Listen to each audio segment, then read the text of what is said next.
Chapter 1 रासायनिक अभिक्रियाएं एवं समीकरण विज्ञान MCQ क्वेश्चंस फॉर क्लास 10-1। निम्न में से किसकी सहायता से हम निर्धारित कर सकते हैं कि एक रासायनिक अभिक्रिया हुई है? अ. रंग में परिवर्तन से, बी. तापमान में परिवर्तन से, सी. अवस्था में परिवर्तन से, डी. उपरोक्त सभी, डी. उपरोक्त सभी। 2. मैग्नीशियम रिबन जलने के बाद श्वेत चूर्ण में परिवर्तित हो जाता है। यह श्वेत चूर्ण किसका बना होता है? अ. Magnesium dioxide, B. Magnesium oxide, C. Magnesium trioxide, D. Magnesium sulphide, B. Magnesium oxide. 3. अभिकारक किसे कहते हैं? अ. पदार्थ जिनमें रासायनिक परिवर्तन हो, बी. पदार्थ जिनमें रासायनिक परिवर्तन न हो, सी. जो नए पदार्थ का निर्माण करें, डी. अ तथा सी दोनों, डी. अ तथा सी दोनों। 4. अभिकारकों को किस ओर लिखा जाता है? अ. बाई ओर, बी. दाई ओर, सी. बाई और दाई ओर, डी. इनमें से कोई नहीं, अ. बाई ओर। 5. अभिकारक में रासायनिक परिवर्तन से एक नए पदार्थ का निर्माण होता है, उसे क्या कहते हैं?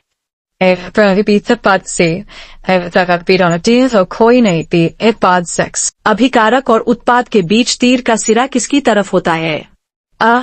अभिकारक की ओर, बी. उत्पाद की ओर, सी. दोनों ओर, डी. इनमें से कोई नहीं, बी. उत्पाद की ओर। 7. जब दोनों ओर तत्वों के परमाणुओं की संख्या समान हो तब समीकरण कैसा होगा? अ.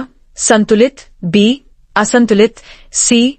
अ तथा बी. दोनों, D.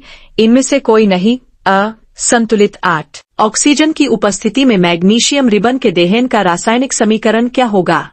A. Mg plus 0 2 MgO2. B. 2 megagrams plus 022 MgO. C. Mg plus 202 MgO4. D. 2 megagrams plus O2 Mg20. B. 2 megagrams plus 022 MgO9. सबसे छोटी पूर्णांक संख्या के गुणांक का उपयोग करके समीकरण को संतुलित करने की विधि को क्या कहते हैं? अ. हिट एंड ट्रायल विधि, बी. ट्रायल एंड एरर विधि, सी. अ तथा बी. दोनों, डी. ट्रायल विधि, अ. हिट एंड ट्रायल विधि। 10. अभिक्रिया की परिस्थितियां जैसे कि ताप, दाब, उत्प्रेरक आदि को समीकरण में कहाँ दर्शाया जाता है? अ. तीर के निशान के ऊपर, बी. तीर के निशान के नीचे, सी. तीर के दाईं ओर, डी. अ तथा बी. दोनों, डी. अ तथा बी. दोनों। 11. अभिक्रिया जिसमें 2 या 2 से अधिक अभिकारक मिलकर एकल उत्पाद का निर्माण करते हैं, उस अभिक्रिया जिसमें 2 या 2 से अधिक अभिकारक मिलकर एकल उत्पाद का निर्माण करते हैं, उस अभिक्रिया को क्या कहते हैं? अ. संयोजन अभिक्रिया, बी. वियोजन अभिक्रिया, सी. विस्थापन अभिक्रिया, डी. विविस्थापन अभिक्रिया। आंसर. संयोजन अभिक्रिया। 12. ऊष्माक्षेपी रासायनिक अभिक्रिया किसे कहते हैं? अ. रासायनिक अभिक्रिया जिसमें ऊष्मा उत्पन्न हो, बी. रासायनिक अभिक्रिया जिसमें ऊष्मा उत्पन्न न हो, सी. रासायनिक अभिक्रिया जिसमें द्रव उत्पन्न हो, डी. अ और सी. दोनों। आंसर. रासायनिक अभिक्रिया जिसमें ऊष्मा उत्पन्न हो। 13. उस अभिक्रिया को क्या कहा जाए जिसमें एकल अभिकर्मक टूटकर छोटे छोटे उत्पाद पेश करता है? A. वियोजन अभिक्रिया, B. संयोजन अभिक्रिया, C. कर्षण अभिक्रिया, D. विस्थापन अभिक्रिया। आंसर.